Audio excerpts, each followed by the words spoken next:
Hello everyone. Next we are going to depth first search. DFS is a graph traversal algorithm that explores a graph by going as deep as possible along one path before backtracking. DFS traversal നടക്കുന്നത് level by level അല്ല, പകരം depth vice ആണ് traversal നടക്കുന്നത്. ഈ ഒരു example നോക്കിക്കഴിഞ്ഞാൽ ഇവിടുത്തെ start node എന്ന് പറയുന്നത് 0 ആണ്. സോ ഈ 0യിൽ നിന്നും അതിൻ്റെ ഫസ്റ്റ് ചൈൽഡ് നോഡായ 1നെ കൺസിഡർ ചെയ്യും, 1നെ വിസിറ്റ് ചെയ്യും. അതിനുശേഷം 1ൻ്റെ ചൈൽഡ് നോഡായിട്ടുള്ള 4നെ വിസിറ്റ് ചെയ്യും. അതിനുശേഷം 4ന് ചൈൽഡില്ല. ദെൻ എന്ത് ചെയ്യും? ബാക്ക് ട്രാക്ക് ചെയ്യുന്ന വെച്ചാൽ തിരിച്ച് അതിന് മുൻപത്തെ അതിൻ്റെ പേരൻ്റ് നോഡിലേക്ക് എത്തുന്നതിനാണ് ബാക്ക് ട്രാക്ക് ചെയ്യാന്ന് പറയുന്നത്. അപ്പോൾ ബാക്ക് ട്രാക്ക് ചെയ്തു. അതിനുശേഷം അതിനെ നെക്സ്റ്റ് ചൈൽഡ് നോഡായ 5നെ വിസിറ്റ് ചെയ്തു. എഗെയിൻ ഇവിടെ ചൈൽഡ് നോഡ്സ് ഇല്ല. ദെൻ ബാക്ക് ട്രാക്ക് ചെയ്ത് 1ലെത്തി. ഇവിടെയും ചൈൽഡ് നോഡ്സ് ഇല്ല. ദെൻ ബാക്ക് ട്രാക്ക് ചെയ്ത് 0ലെത്തി. 0യുടെ നെക്സ്റ്റ് ചൈൽഡ് നോഡായ 2ലേക്ക് എത്തി. സോ ഇതിൻ്റെ പാത്ത് എന്ന് പറഞ്ഞാൽ 0, 1, 4, 5, 2, 6, 3, 7 ഇതാണ് ഇതിൻ്റെ പാത്ത് എന്ന് പറയുന്നത്. അപ്പോൾ DFS ഡെപ്ത് വൈസാണ് ട്രാവേഴ്സിങ് അല്ലെങ്കിൽ സെർച്ച് നടത്തുന്നത്. ഓക്കെ, ഈ DFS എങ്ങനെയാണ് വർക്ക് ചെയ്യുന്നത് നോക്കാം. അപ്പോൾ DFS starts from the source node, അതായത് ഒരു സ്റ്റാർട്ടിംഗ് നോഡിൽ നിന്ന് നമുക്ക് ആരംഭിക്കാം. Visit and mark the node, അതായത് ആ നോഡിനെ വിസിറ്റ് ചെയ്തതായിട്ട്, ആ സ്റ്റാർട്ടിംഗ് നോഡിനെ വിസിറ്റ് ചെയ്തതായിട്ട് നമുക്ക് മാർക്ക് ചെയ്യാനായിട്ട് പറ്റും. ദെൻ ഇവിടെ നമ്മൾ യൂസ് ചെയ്യുന്ന ഒരു കൺസെപ്റ്റാണ് റിക്കർഷൻ. ഇപ്പോൾ റിക്കർഷൻ യൂസ് ചെയ്തിട്ടാണ് നമ്മൾ DFS ഇംപ്ലിമെൻറ്റ് ചെയ്യുന്നത്. അപ്പോൾ റിക്കർസീവ്ലി വിസിറ്റ് അൺവിസിറ്റഡ് നെയ്ബേഴ്സ്, ആ ഒരു എടുത്തിരിക്കുന്ന സ്റ്റാർട്ടിംഗ് നോഡ് അല്ലെങ്കിൽ നോഡിൻ്റെ അൺവിസിറ്റഡ് ആയിട്ടുള്ള നെയ്ബേഴ്സിനെ നമ്മൾ റിക്കർസീവ്ലി വിസിറ്റ് ചെയ്യും. Then go deep before exploring other path, മറ്റ് പാത്തുകൾ എക്സ്പ്ലോർ ചെയ്യാതെ ഡെപ്ത് വൈസ് സെർച്ചിങ് ഇവിടെ ഇംപ്ലിമെൻറ്റ് ചെയ്യുന്നു. Back track when no neighbour is left, അതായത് ഒരു അതിൻ്റെ ചൈൽഡ് നോഡില്ല അല്ലെങ്കിൽ നെയ്ബർ ഇല്ല എങ്കിൽ അത് ബാക്ക് ട്രാക്ക് ചെയ്ത് അതിൻ്റെ പ്രീവിയസ് നോഡിലേക്ക് എത്തും.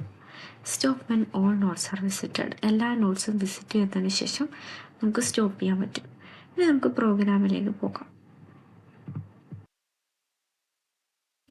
നേരത്തെ പറഞ്ഞതുപോലെ ആദ്യം കണക്ഷൻസിൽ നിന്നും ക്യൂവിനെ ഇമ്പോർട്ട് ചെയ്യാം. ഓക്കെ, അതിനുശേഷം ഞാൻ ഗ്രാഫ് നേരത്തെ ഒരു ഗ്രാഫ് തന്നെ ഞാനിവിടെ ഡിഫൈൻ ചെയ്തു. നമ്മൾ BFSന് വേണ്ടി യൂസ് ചെയ്ത ഒരു ഗ്രാഫ് തന്നെ ഞാനിവിടെ കൊടുത്തു. ഓക്കെ, അതിനുശേഷം നമുക്കിനി DFSൻ്റെ ഫംഗ്ഷൻ കൊടുക്കാം. അപ്പോൾ DFS ഓഫ് നമുക്ക് പാരാമീറ്ററായിട്ട് ഗ്രാഫ് ആൻഡ് സ്റ്റാർട്ട് കൊടുക്കുന്നു. ഓക്കെ, ഇപ്പം നമ്മൾ DFS എന്ന് പറയുന്ന ഫംഗ്ഷൻ ഡിഫൈൻ ചെയ്തു. ഇനി നമുക്ക് empty ആയ ഒരു സെറ്റും empty ആയ ഒരു ലിസ്റ്റും ക്രിയേറ്റ് ചെയ്യണം. അപ്പോൾ വിസിറ്റഡ് എന്ന് പറയുന്ന ഒരു empty സെറ്റും ഒരു ഓർഡർ എന്നൊരു empty ലിസ്റ്റ് നമുക്ക് ക്രിയേറ്റ് ചെയ്യും. ഓക്കെ, ഇനി നമുക്ക് റിക്കർസീവ്ലി വിസിറ്റ് ചെയ്യണം. അതിന് വേണ്ടിയിട്ട് ഞാനൊരു ഫംഗ്ഷൻ ക്രിയേറ്റ് ചെയ്യുവാണ്. അപ്പോൾ DFS 6 കൊടുക്കുന്നു, അതായത് നമ്മൾ റിക്കർഷനാണ് യൂസ് ചെയ്യുന്നത് അതിന് വേണ്ടിയിട്ട്. അപ്പോൾ നമുക്ക് നോഡെന്ന് പറയുന്നൊരു ആട്രിബ്യൂട്ട് കൊടുക്കാം. ഓക്കെ,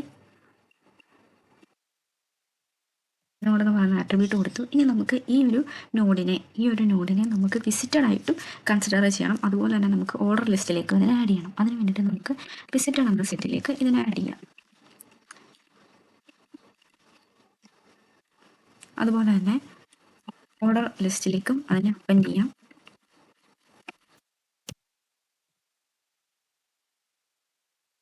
ഇനി ഈ ഒരു നോഡിൻ്റെ നെയ്ബേഴ്സിനെയാണ് നമുക്ക് കൺസിഡർ ചെയ്യേണ്ടത്. അതായത് നമ്മൾ ഡെപ്ത് വൈസ് സെർച്ചിങ് നടത്തുവാണ്, അപ്പോൾ അതിൻ്റെ നെയ്ബേഴ്സിനെ കൺസിഡർ ചെയ്യണം. അപ്പം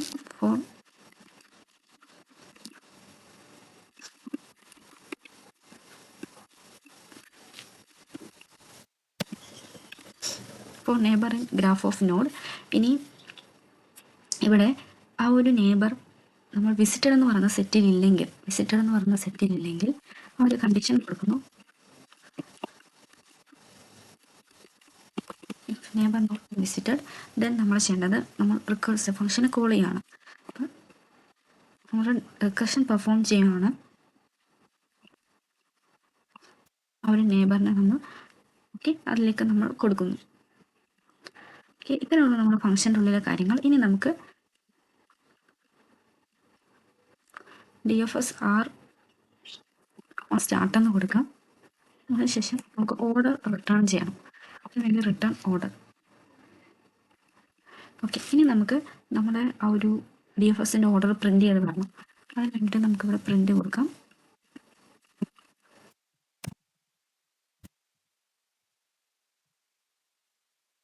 ഫംഗ്ഷനെ കോൾ ചെയ്യാം. DFS ഓഫ്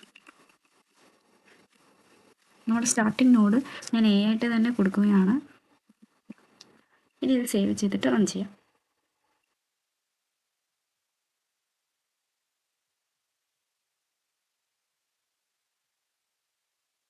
കൊടുക്കാം. ഇവിടെ എന്തൊരു എറർ കാണിക്കുന്നുണ്ട്. അതായത് ഇവിടെ DFS R എന്നാണ് കൊടുക്കേണ്ടത്. ഞാനിവിടെ DF എന്നാണ് കൊടുത്തത്. ഓക്കെ, നമുക്കിനി ഒന്നുകൂടെ സേവ് ചെയ്തിട്ട് റൺ ചെയ്യാം.